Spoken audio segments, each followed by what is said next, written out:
Olá pessoal, tudo bem com vocês? Como programado em nosso bloco de apresentação, hoje começamos o nosso primeiro encontro sobre direito ambiental. E no dia de hoje conversaremos a respeito de direito ambiental constitucional. Toda a análise a respeito do artigo 225, bem como da competência em matéria ambiental e também sobre alguns princípios em nossa área do direito. Antes de tudo, quero lembrá-los que estou à disposição de todos lá nas redes sociais, Rafael.Matos no Instagram, Rafael.Matos no Facebook. Quero conhecê-los, estou realmente à disposição, quero saber como está a preparação de todos, enfim. Ali é um local que a gente pode conversar, se conhecer melhor, bater um papo, eu quero saber dos seus anseios, suas preocupações. Eu sei que direito ambiental não é uma matéria muito fácil, eu sei que direito ambiental por vezes não é dado na faculdade ou é dado de forma muito simplista, superficial.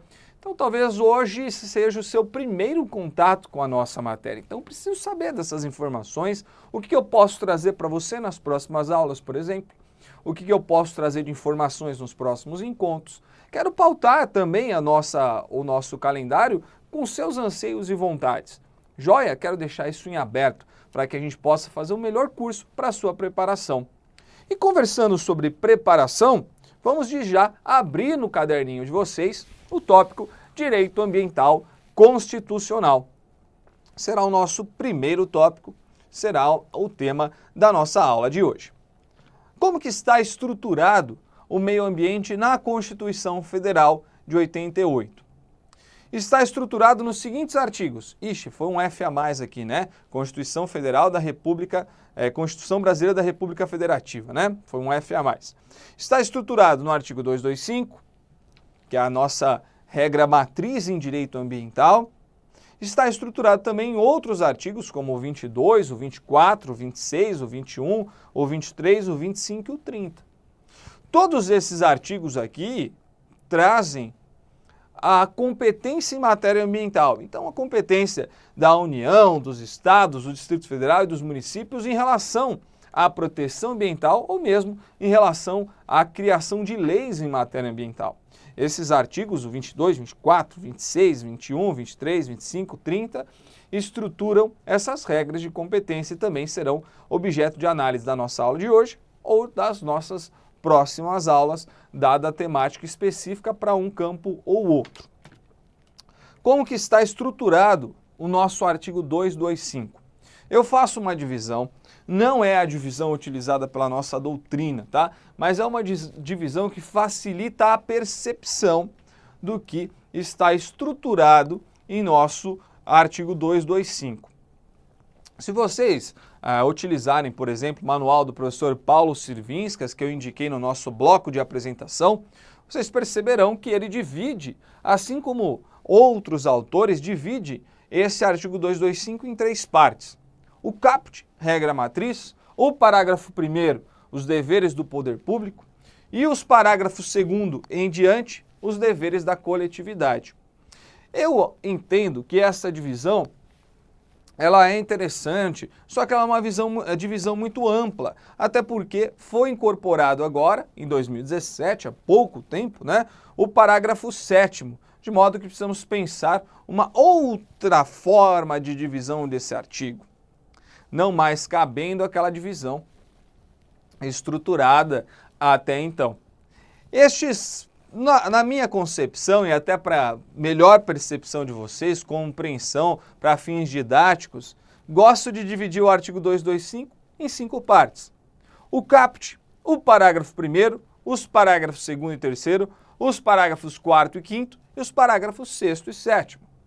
Eu tenho certeza que desta forma fica mais fácil de você compreender a nossa temática ambiental.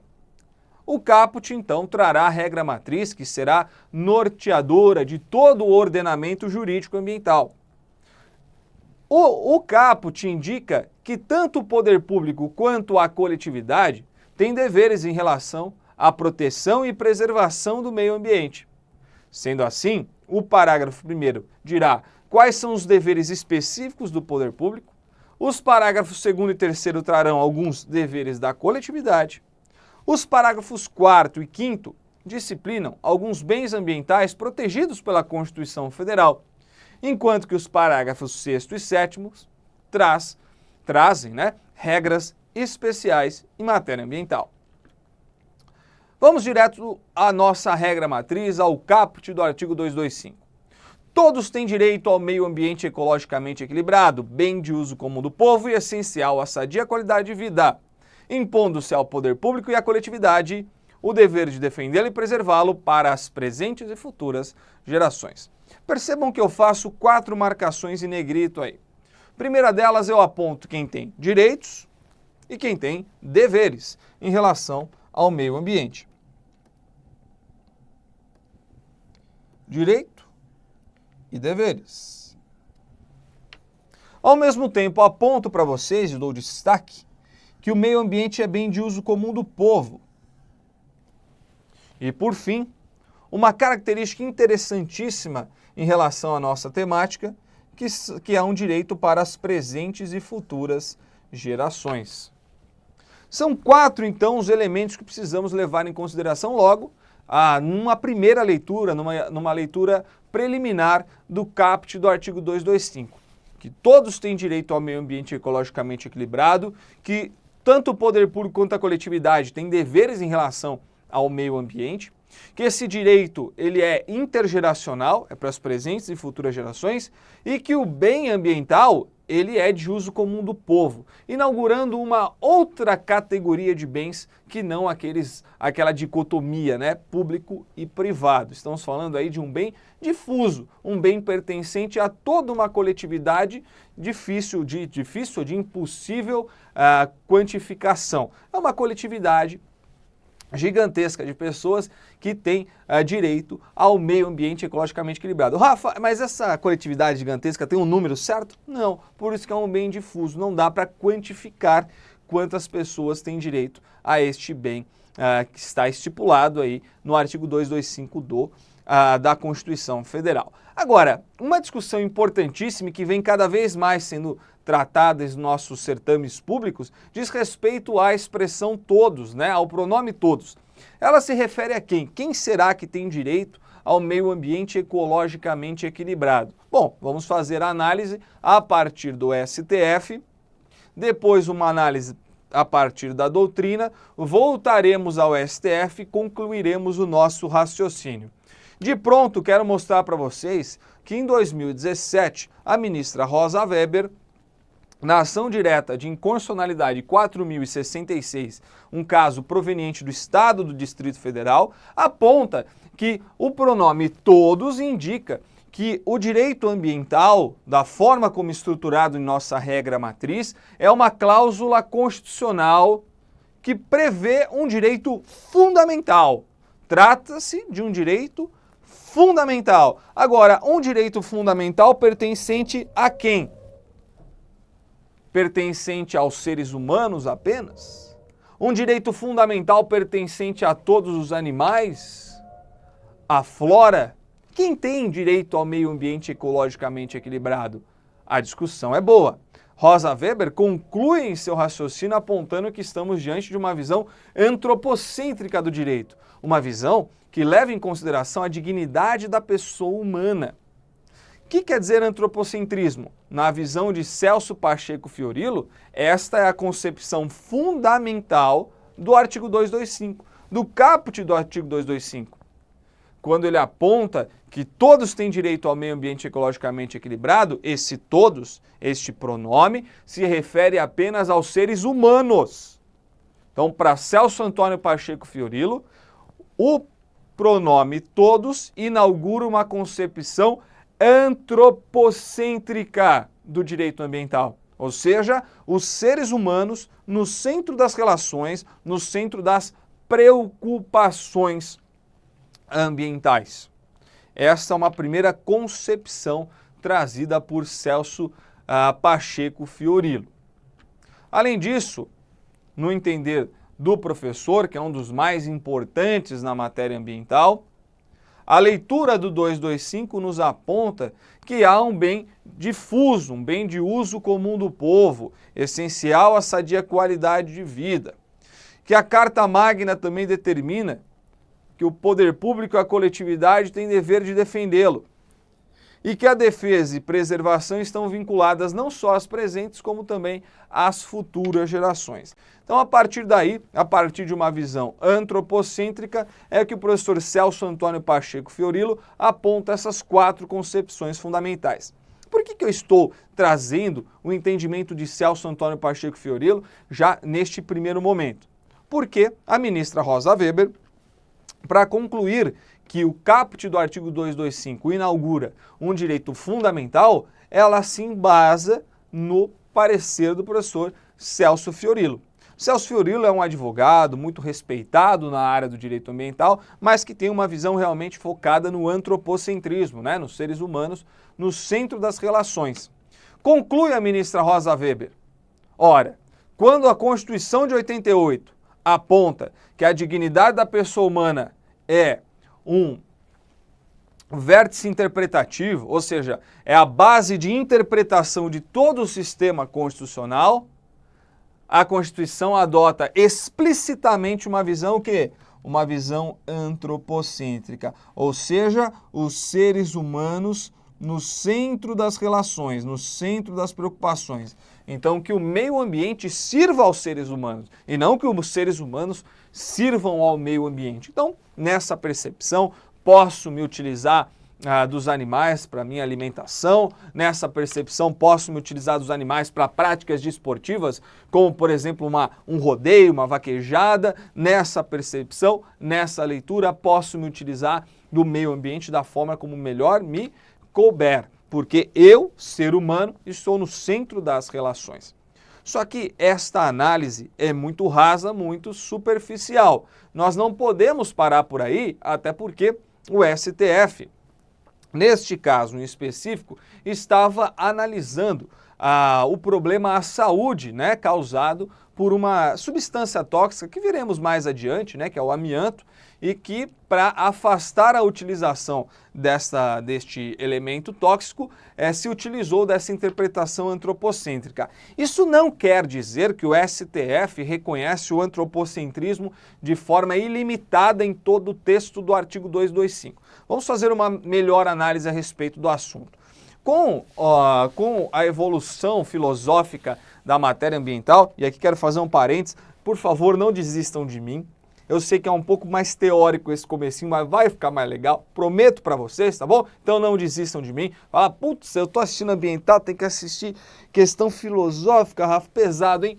Fica tranquilo, vai passar, tá? Daqui a pouco a gente vai entrar numa matéria mais prática, vai ficar mais legal, mas por hora eu preciso desenvolver isso aqui com vocês, gente, porque está sendo cobrado em concurso público. Caiu outro dia, caiu no final de 2018, uma questão cobrando uma concepção filosófica a respeito do assunto, então estou preocupado, preciso que vocês entendam bem essa temática aqui, para caso cair você, olha, aquela questão, fala assim, ó, manjo tudo de filosofia, e resolve aquela alternativa com facilidade. Muito bem. Então nós temos lá a visão antropocêntrica defendida por Celso Antônio Pacheco Fiorilo, uma visão antropocêntrica que permeou o debate aí do STF no julgamento dessa DIN, que foi ressaltada pela ministra Rosa Weber ao analisar o caput do artigo 225, né? Então fica muito claro para nós que o pronome todos, isso já está claro, refere-se apenas aos seres humanos. E daí, quem são esses seres humanos, né? Quem tem direito ao meio ambiente ecologicamente equilibrado? Aí temos que fazer a interpretação com base no artigo 5º, que são os brasileiros e estrangeiros residentes no país. Rafa, mas só os estrangeiros residentes no país? Claro que esse artigo 5º, por sua vez, já ganhou novas interpretações, né, permitindo que não necessariamente esteja residente em nosso país. Claro que vocês já estudaram isso em direito constitucional e sabem que o artigo 5º também teve uma evolução na sua interpretação. Mas de pronto, antes de entrarmos nas visões filosóficas, quero que vocês deixem claro no caderninho de vocês que o pronome todos se refere a seres humanos. E então, quem tem direito ao meio ambiente ecologicamente equilibrado são os seres humanos. Eu, você, teu coleguinha que está assistindo, todos nós, os professores do curso, todos nós temos direito ao meio ambiente ecologicamente equilibrado. E não é um direito para a fauna, não é um direito para a flora. Esta é a visão antropocêntrica que foi defendida já, inclusive, pelo STF e que é muito bem divulgada pelo professor Celso Antônio Pacheco Fiorilo. Essa visão é clássica, né? É uma visão já antiga em relação à proteção ambiental. Por muitos anos essa visão permeou o debate, só que esta visão ganhou novos contornos com a evolução doutrinária. E nós podemos encontrar em nossa doutrina alguns pensadores críticos a respeito dessa visão antropocêntrica, trazendo uma interpretação um pouquinho diferente em relação à que Celso Antônio Pacheco Fiorilo defende. Vejam só, Celso Antônio traz a moralidade ambiental antropocêntrica, né? Os seres humanos no centro das relações. Agora, existem duas outras visões em nossa doutrina. A primeira delas é a moralidade ambiental antropocêntrica equilibrada e a outra a modalidade ambiental híbrida, né? O chamado antropocentrismo mitigado. Quando falamos em antropocentrismo equilibrado, nós estamos utilizando como base a doutrina do professor Paulo Afonso Leme Machado, que aponta que apenas o caput do artigo 225 é antropocêntrico, como um direito fundamental da pessoa humana. Contudo, os parágrafos do artigo 225 equilibram o antropocentrismo com o biocentrismo. Já no antropocentrismo mitigado, letra C, todo o artigo 225 terá um antropocentrismo convivendo com um biocentrismo e um ecocentrismo. O maior expoente dessa corrente híbrida é o professor Antônio Hermann Benjamin. Não só professor, eu faço essa designação ao Hermann Benjamin como professor, tendo em vista que eu tive aula com ele, mas é o nosso ministro do STJ. Ele tem diversos precedentes nesse sentido aqui, né? Trazendo uma visão mais híbrida em relação ao caput e também aos parágrafos do artigo 225. Aí você pode perceber que, fazendo a leitura dessas três concepções filosóficas aqui, dessas três visões, nós temos algumas novas palavrinhas que talvez você não conhecesse. Não conhecia, né? Não conhecia. O professor Eduardo Sabag, que é professor de português e tributário, que está na outra sala, talvez ele visse eu utilizando o verbo na conjugação incorreta, ele entraria aqui na sala e me daria uma bronca. Mas, de todo modo, você pode perceber que, além do antropocentrismo, que é esse palavrão, temos outras palavrinhas que também podem nos confundir, que é o caso de biocentrismo e ecocentrismo. E esse C aqui veio a mais. Biocentrismo, ecocentrismo, gente, o que quer dizer tanto centrismo, né? Quando falamos em centrismo, estamos falando de centro. Então, de um lado, nós temos o antro, que é o ser humano no centro das relações, o ecocentrismo, que é o meio ambiente no centro das relações, e o bio, que traz uma concepção mais equilibrada entre o centro humano e o centro eco. É uma visão mais ao centro dos outros centros. Ficou um negócio maluco isso aqui, né? Então você tem lá uma visão antropocêntrica, que é ser humano no centro, ecocêntrica, que é meio ambiente no centro. Então, num debate entre meio ambiente e seres humanos, é preferível que morra o ser humano ao invés do meio ambiente. Vocês estão percebendo? São visões radicais. E no meio nós temos o biocentrismo mais equilibrado entre as duas pontas. Bom, além dessas três visões, e aí eu sei que eu vou te confundir com esse monte de palavra, podemos também trabalhar o conceito de sensiocentrismo. Sensiocentrismo, sensiocentrismo, sensiocentrismo. Copia isso aí no caderno, palavrinha difícil, hein? Então, antropocentrismo, sensiocentrismo, ecocentrismo e biocentrismo são as quatro concepções éticas que nós temos em relação à proteção ambiental. Vamos dar uma olhadinha em cada uma delas. Quando falamos na visão antropocêntrica, que é essa defendida pelo Celso Pacheco Fiorilo em nossa doutrina interna, estamos falando de um modelo kantiano de análise, né? Os seres humanos no centro das relações. Então, os interesses humanos estão acima de qualquer interesse e de qualquer indivíduo de outras espécies deste planeta.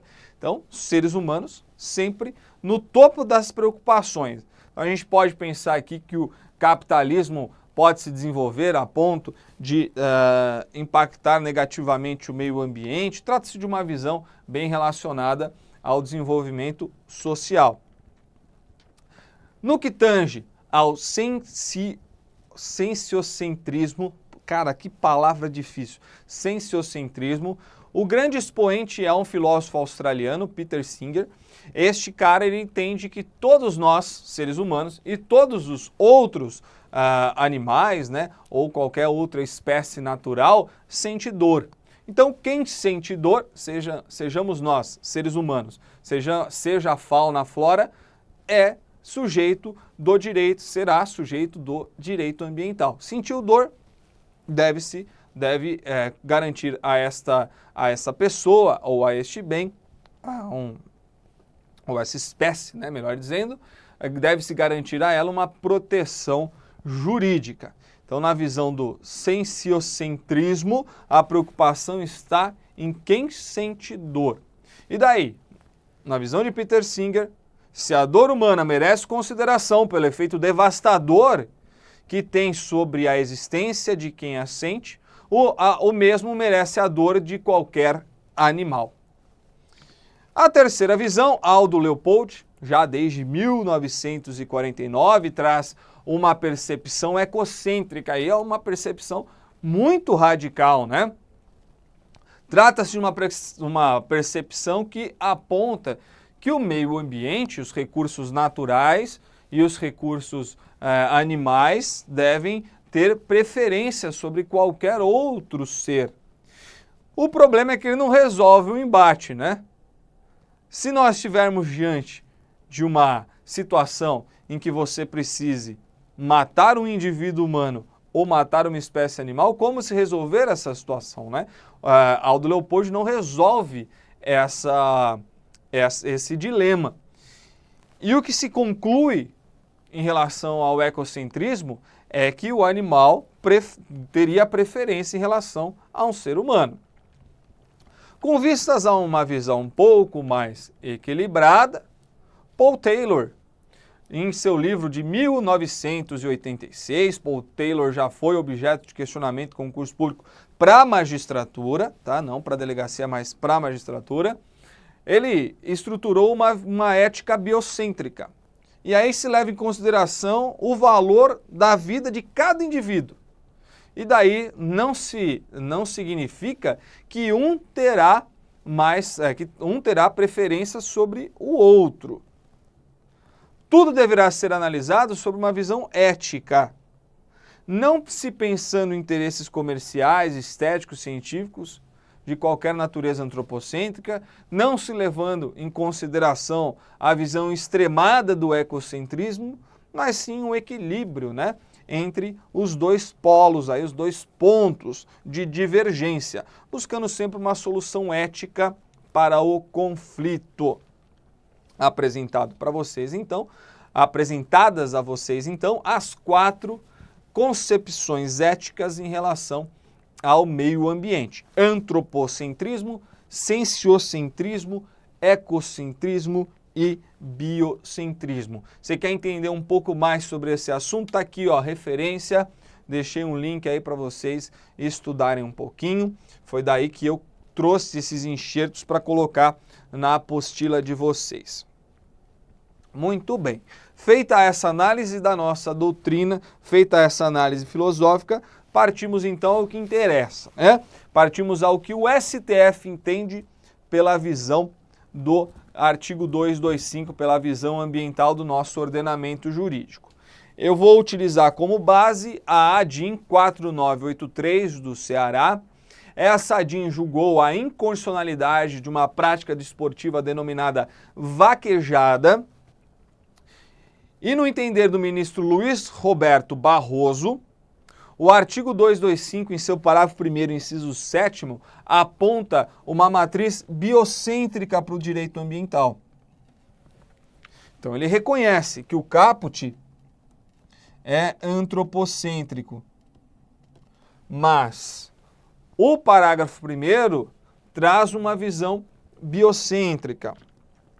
A ministra Rosa Weber acompanha o seu entendimento apontando que este parágrafo 1º, inciso 7º, sim, traz a superação da limitação antropocêntrica, né, em prol de um reconhecimento de que os animais possuem também uma dignidade própria.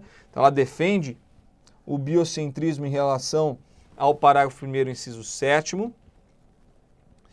Ela continua, né, apontando que a Constituição garante um valor intrínseco às formas de vidas não humanas.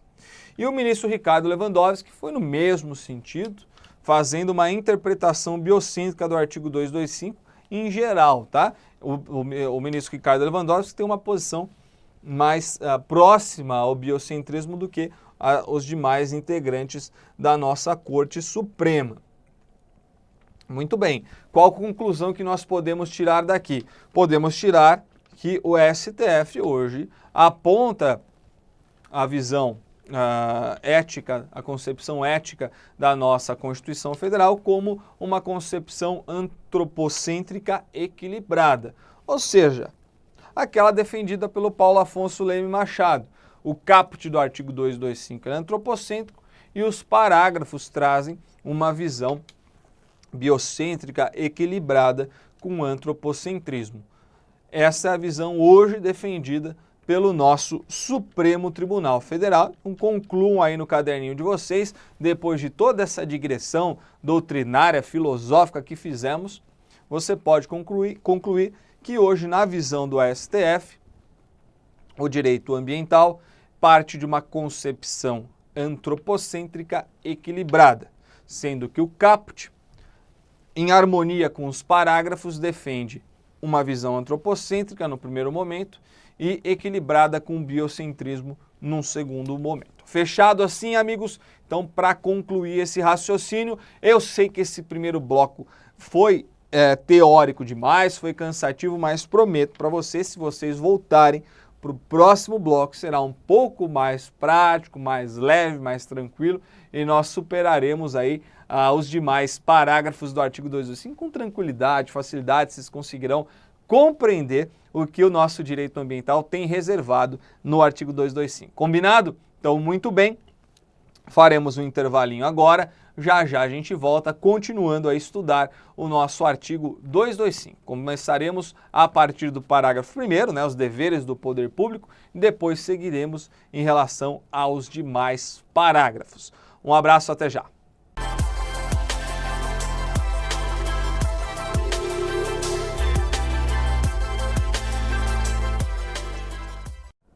Muito bem, voltamos agora com o nosso segundo bloco e conversaremos a partir de então sobre os parágrafos do artigo 225. O primeiro parágrafo estrutura quais são os deveres específicos do poder público e eles estão elencados em vários incisos. O primeiro desses incisos aponta que compete ao poder público preservar e restaurar processos ecológicos, que são essenciais, e prover o manejo ecológico de espécies e ecossistemas. Quando a Constituição Federal aponta que o poder público deve preservar e restaurar processos ecológicos, está querendo dizer o seguinte: o poder público mantenha mantenha a qualidade ambiental dos ecossistemas e biomas existentes hoje. Faça com que a intervenção humana lhe seja mitigada ou que não haja essa intervenção humana. Se houver a necessidade de intervenção, se houver a necessidade de diminuir aquele ecossistema, diminuir aquele bioma, até algum tipo de degradação por conta de um interesse econômico, interesse social, então é necessário que essas espécies sejam manejadas por uma outra localidade. Pensemos uma obra pública aí na sua cidade, no seu estado. Suponhamos que essa obra seja importantíssima para o desenvolvimento da sua cidade. Só que essa obra passará por uma grande área verde, por um parque. Será que o poder público pode fazer essa obra? A resposta é a seguinte: num primeiro momento, caberia ao poder público preservar esta área. Só que, havendo interesse público, ele pode, em utilidade pública, interesse social, enfim, ele pode se intervir nessa área verde para garantir um melhor desenvolvimento da cidade, uma adequação daquela cidade às situações atuais, contemporâneas daquele município. E daí é permitido sim a intervenção. Só que no momento em que você degradará o meio ambiente no espaço, você precisará fazer o manejo deste meio ambiente degradado para uma outra localidade. porque o poder público tem que manter a qualidade ambiental. Se tirar daqui, terá que pôr em outro lugar para sempre manter um equilíbrio. Tá certo? Então, a Constituição não proíbe em momento nenhum o desenvolvimento econômico, não proíbe o desenvolvimento social, seja ela uma visão antropocêntrica, uma visão biocêntrica, não proíbe. O ponto é que, se for desenvolver economicamente, então que se faça o manejo dessas áreas protegidas. Um segundo dever do poder público é mais simples, é a preservação da diversidade e integridade do patrimônio genético, bem como a fiscalização de todas as entidades dedicadas à pesquisa de material genético. Quando falamos em material genético, me vem à cabeça os anos 90. Você deve se lembrar que nos anos 90 clonaram uma ovelha que se chamava Dolly. É verdade, para os mais novos, Dolly não era um refrigerante de início, era uma ovelha.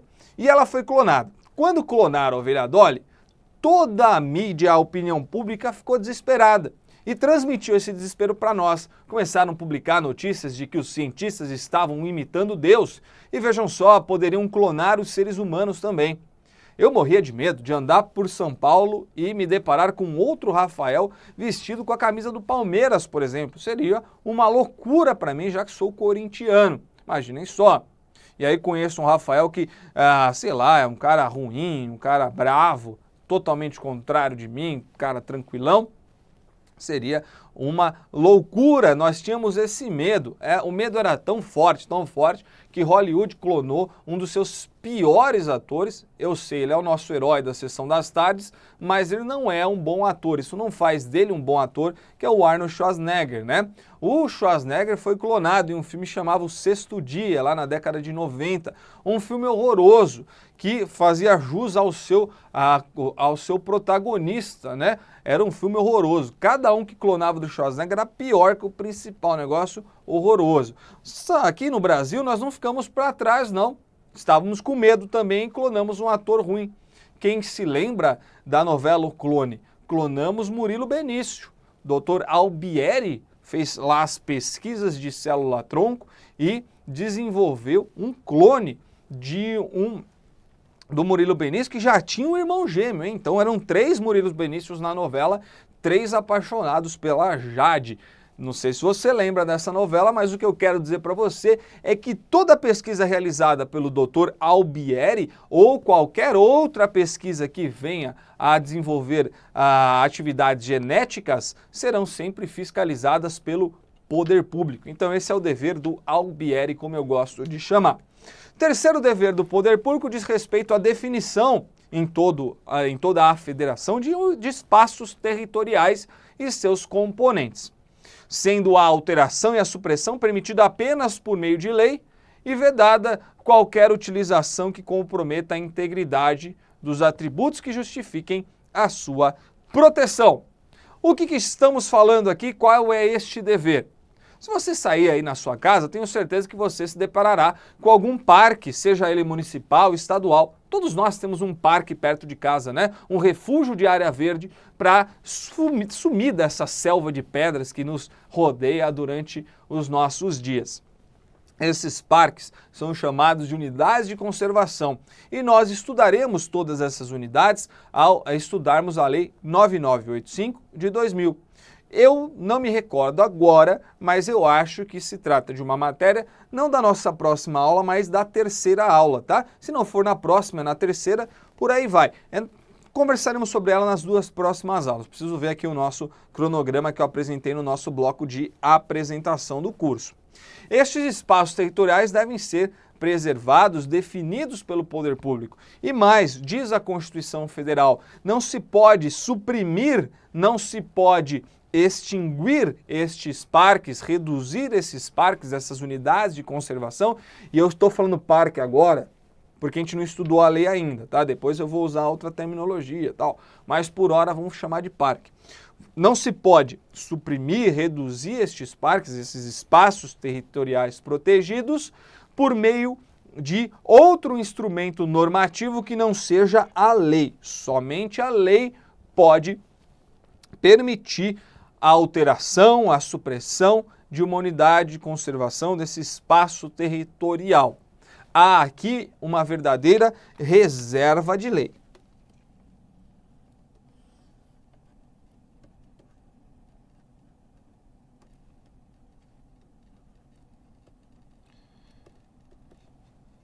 Evidentemente, trabalharemos melhor este conteúdo ao analisarmos as unidades de conservação, lá a Lei 9985 de 2000. Mas de pronto, quero apontar para vocês que essa lei aqui é ordinária, tá? Não se trata de lei complementar. Lei ordinária. Próxima obrigação do poder público, e aí vai aparecer mais um ícone dos anos 90, o craque Neto, o jogador que nos ajudou a alcançar o nosso primeiro título brasileiro. Digo nosso porque eu tenho certeza que todos vocês que estão me assistindo também são corintianos, né? Tem o mesmo sentimento em relação ao futebol, torce para um time vencedor como o Corinthians. É claro que não estou falando de 2018, mas estou falando de 2019 e 2017 para trás. O craque Neto foi o expoente do título de 1990, o primeiro brasileiro. Você colocou isso no caderno? Não precisa colocar não. O craque Neto aparece aqui pura e simplesmente para nos dizer que atividades de baita impacto ambiental, de grande ou significativo, como utiliza a expressão utilizada pela Constituição, depende de EIA-RIMA, ou seja, de estudo prévio de impacto ambiental. O que é o EIA-RIMA, Rafa? Não é o momento agora. Na nossa aula de número 2, quando estudarmos a Política Nacional de Meio Ambiente, a Lei 6938 de 81, conversaremos a fundo sobre as características, sobre o procedimento, sobre os prazos do EIA-RIMA. Hoje não é o momento. O que você precisa saber neste momento é que o EIA-RIMA será necessário apenas e tão somente para atividades de grande impacto, baita impacto. Fechado? Qual atividade de baita impacto você pode me dar de exemplo? Eu vou te dar. Usina de Belo Monte e também o Rodoanel, aqui no estado de São Paulo. São duas obras de grande impacto que demandaram, inicialmente, a apresentação de EIA-RIMA. Então, eu estou falando de atividade bruta, hein? Não estou falando de atividadezinha, não. Não é qualquer atividade que pede EIA-RIMA, só aquelas de baita impacto, significativo impacto. Além disso, temos o inciso 5, que aponta que cabe ao poder público controle da produção. Vejam só, eu quero que vocês coloquem no caderno de vocês desta forma aqui, ó. Controle da produção, da comercialização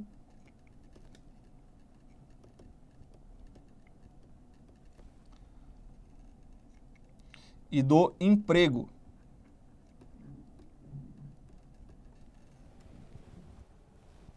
De técnicas, métodos e substâncias que comportem risco à vida, à qualidade de vida e ao meio ambiente. Por que eu quero que vocês façam esse chaveamento? Porque já foi cobrado em concursos públicos anteriores uma afirmação de que caberia ao poder público apenas o controle da produção e do emprego, apenas, de métodos que comportem risco à vida. E daí você olha, produção e emprego, você fala métodos que comportam risco à vida, pô, é verdade, tá certo essa aqui. E na verdade estava errado, porque além da produção e emprego, a comercialização também tem que ser controlada. Então atenção a isso. Estes três, aqui eles estão substanciados, né? Mas esses três verbos, produzir, comercializar e empregar, estão sob o controle, a chancela do poder público, obrigatoriamente de acordo com a Constituição Federal. São três verbos, hein? Três verbos, três ações que estão sob a chancela do poder público. Atenção, você quer um exemplo? Vou te dar. Já ouviu falar em alimento transgênico? Já, tenho certeza disso. Você vai lá no mercado e aí você vai comprar uma latinha, sei lá, de milho. Aí você vai olhar lá a latinha de milho, tem um triângulo e dentro desse triângulo tem um T. Você fala assim, meu Deus do céu, tá parecendo uma cruz esse T do Rafael. Se eu comer isso aí eu vou morrer. Não, esse T quer dizer que se trata de um alimento transgênico. O poder público controlou desde a produção deste milho transgênico até o emprego da técnica, até a comercialização. Então, quando chega para nós, consumidores finais, vem a informação, tá aqui, ó, é transgênico. Você vai querer consumir? Vou, não vou. Caberá ao consumidor decidir. Rafa, você tem uma opinião sobre isso? A minha opinião é que deve sim se incentivar essas pesquisas. Esses alimentos transgênicos trazem sim alguns bons benefícios, né? A diminuição de usos de agrotóxicos, defensivos agrícolas, enfim, é uma produção tecnicamente evoluída, que traz melhoria, mas precisa ser pesquisada assim a fundo, né, para que nós seres humanos não sejamos cobaias dessas pesquisas. Mas o poder público controla a produção, emprego e comercialização. Um outro dever do poder público é a promoção da educação ambiental, vejam só que bacana, educação ambiental em todos os níveis de ensino e também a conscientização pública para a preservação do meio ambiente. Estamos diante aqui do chamado princípio da educação ambiental. Vocês perceberão que alguns princípios eu vou apresentar a vocês ao longo das nossas aulas, né? Porque senão eu daria uma aula, um encontro apenas para falar de princípios ambientais e daí ficaria muito maçante o nosso curso, não é o meu objetivo. Então eu vou apresentando, hoje eu apresentarei alguns princípios e ao longo do curso apresentarei outros. Trata-se aqui do princípio da educação ambiental. Esse princípio aqui ele foi criado em 1972. Por meio da Convenção de Estocolmo. Esse princípio, por ser uma regra a ser observada por todos os países signatários da Convenção de Estocolmo, ele inaugurou em todo o globo terrestre uma nova consciência ecológica. Este princípio permitiu a criação de uma cidadania ambiental.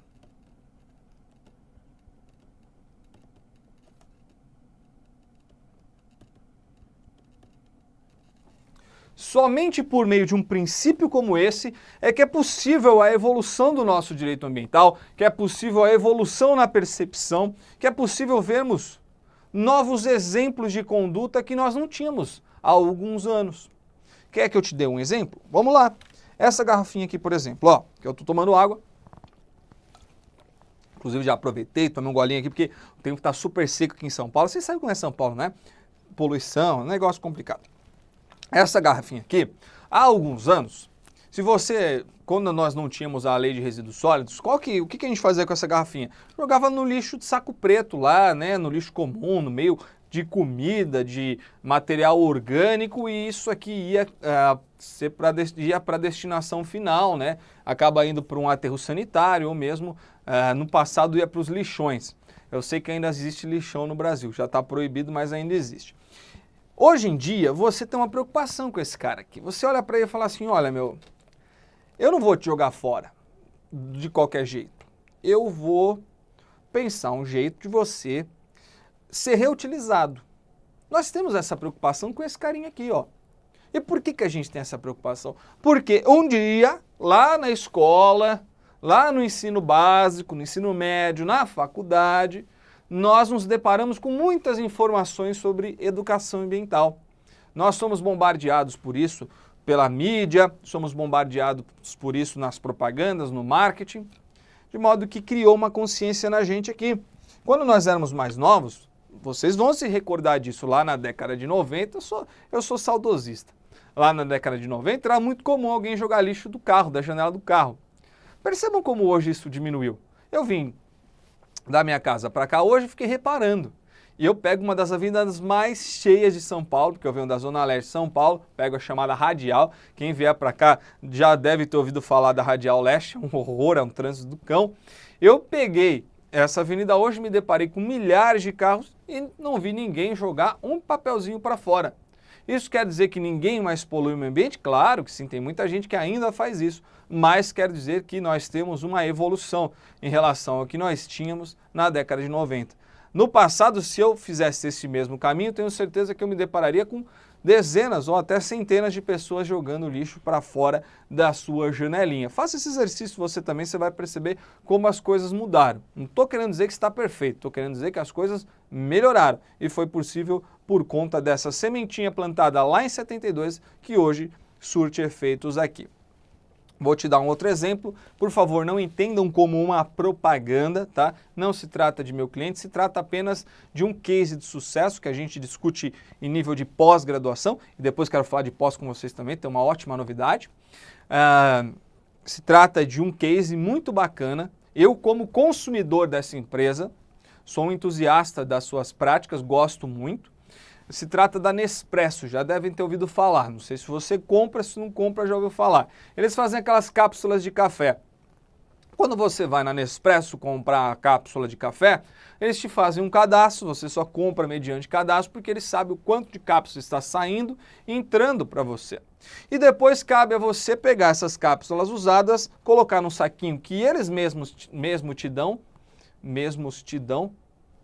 um saquinho Ziploc, você coloca as cápsulas lá dentro, fecha e leva na loja novamente. Tem lá uma grande caixa para você jogar esse saquinho com as cápsulas. Ou seja, você está dando a destinação correta às suas cápsulas de café. A empresa incentiva esse tipo de conduta, o governo incentiva essa empresa a fazer esse tipo de conduta e nós, consumidores, fazemos parte desta grande logística, dessa responsabilidade sobre as nossas embalagens. Isso tudo é possível porque existiu no passado e ainda existe a educação ambiental.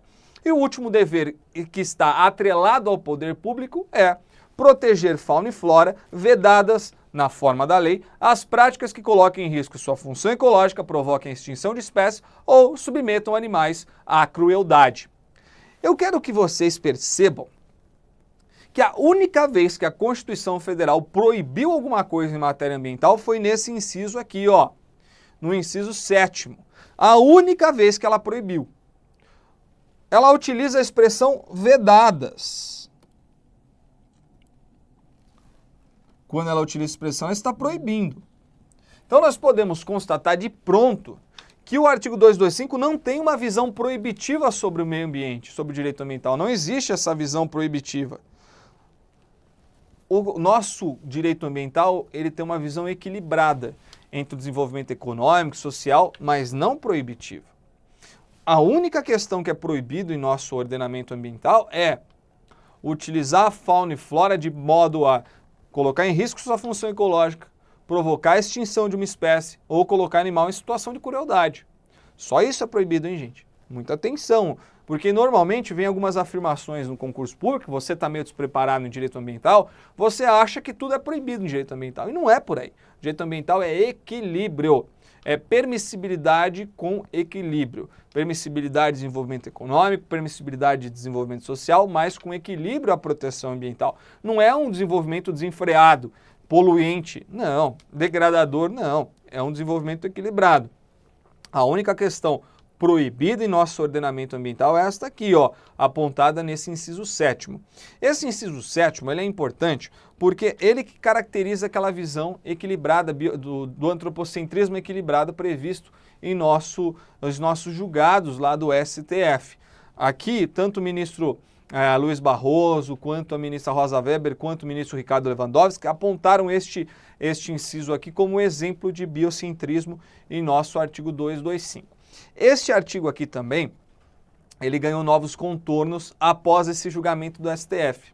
Então é importante que vocês saibam disso. Eu não quis falar no bloco anterior para não confundir a sua cabeça, mas eu quero que vocês entendam o seguinte. Após o julgamento daquela ADIM, que nós conversamos no bloco anterior, o Parlamento, o Congresso Nacional, incorporou o parágrafo 7º no artigo 225. Eu vou fazer o seguinte, eu vou dar um segundo para você apertar pause aqui embaixo, abrir o seu Vademecum e dar uma olhadinha agora no seu parágrafo 7º aí do artigo 225.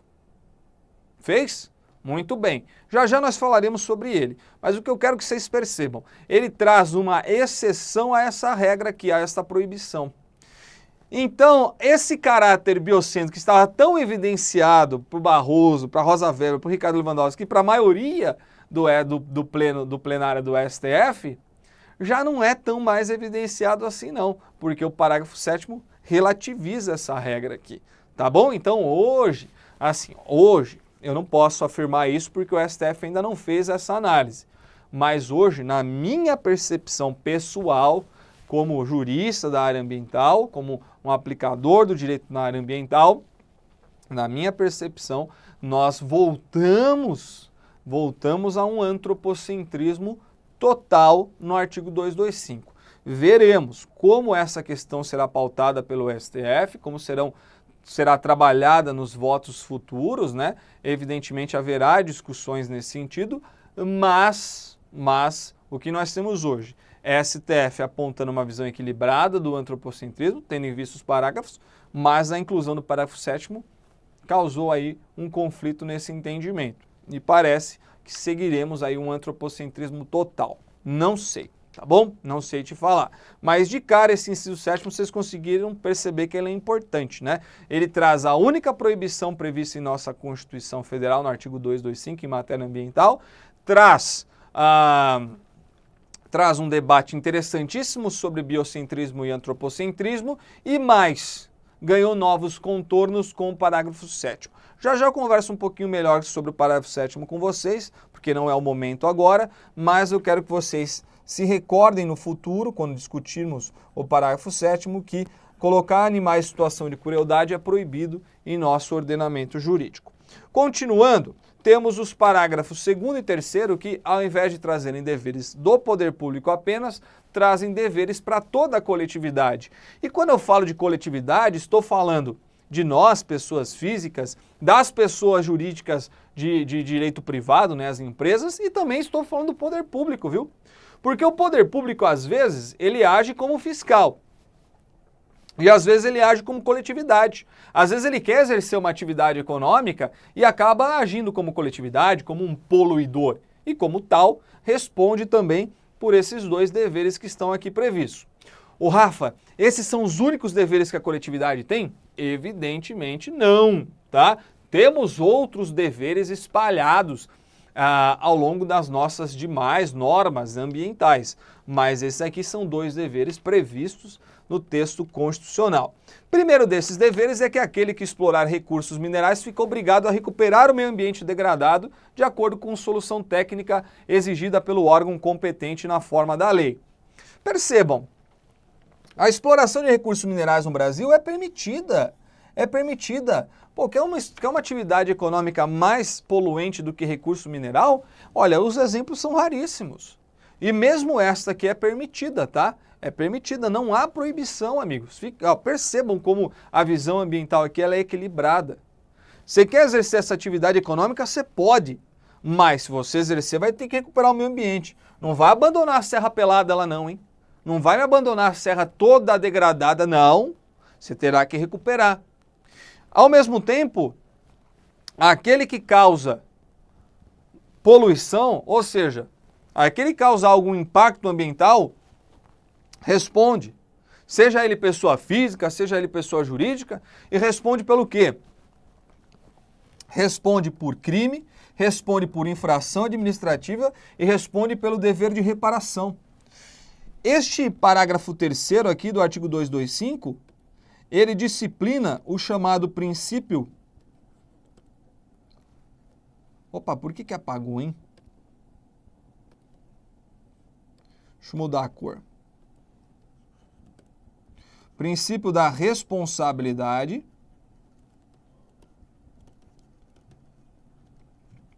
também chamado de princípio do poluidor pagador.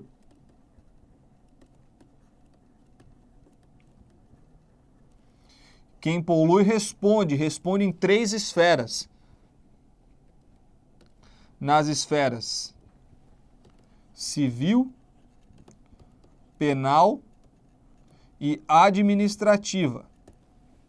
Essas 3 esferas são independentes uma das outras.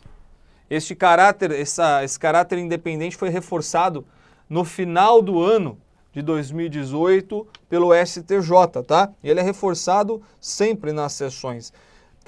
Trata-se de esferas de responsabilidade independentes. De modo que, se uma pessoa firmar um acordo na esfera civil, de acordo com o STJ, firmou um acordo na esfera civil, a civil ficará suspensa. Isso não vai causar o trancamento imediato da ação penal. Não, a ação penal continua tramitando normalmente. Para suspender a penal, é necessário fazer um acordo aqui, e para suspender a administrativa, é necessário fazer um acordo aqui. São esferas independentes. Eu posso ser condenado nas 3 esferas, sem que ocorra